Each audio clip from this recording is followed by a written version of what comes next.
Ραμπέτ Φαρντίν, γεννημένος, ξεκινήσει σήμερα η ΑΠΑ.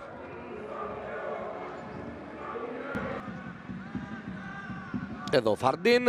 Γυρίζει να δίνει τις οδηγίες στους ποδοσφαιριστές του. Δεν πρέπει να χάσουν λεπτό την συγκέντρωσή τους, γιατί όταν αγωνίζεσαι κόντρα στον ΑΠΟΕΛ. Από τον Ρώσα σημαδεύει τον Βίτορ Μίρ. Αυτός είναι ταχύς και θέλει να ξεπεράσει τον Φερντίν. Ο τελευταίος φλέρταρε με την κίτρινη κάρτα. Αυτή είναι η τελευταία προειδοποίηση του, λέει ο Κωνσταντίνος Νεοφύτου, όπως βλέπουμε. Και πάλι με τούμπα. Χειροκροτείται από το γήπεδο ο Ιρανός, ο Φαρντίν, για το πλάγιο που εκτέλεσε. Φαρντίν ανεβαίνει. Ο Ιρανός γύρισε με σέντρα. Προσπάθησε να σημαδέψει η παίχτη του. Μιχάλης Χριστοδούλου ψηλά. Κυκλοφορία μπάλας από τους παίχτες της ΑΠΑ.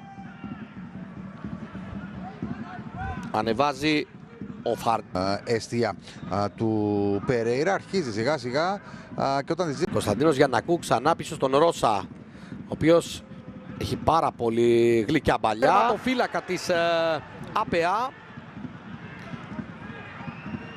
Μεγάλη απόκρουση από τον Στυλιανό Κωνσταντίνου.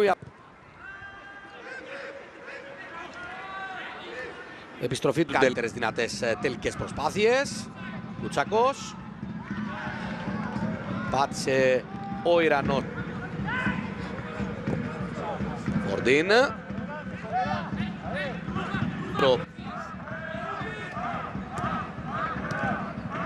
Φαρντίν. Ζήνονος να κάνει μια αλλαγή κατεύθυνσης και να στέλνει την μπάλα στον Κορμπού της ομάδας. μας το είπε και ο team manager του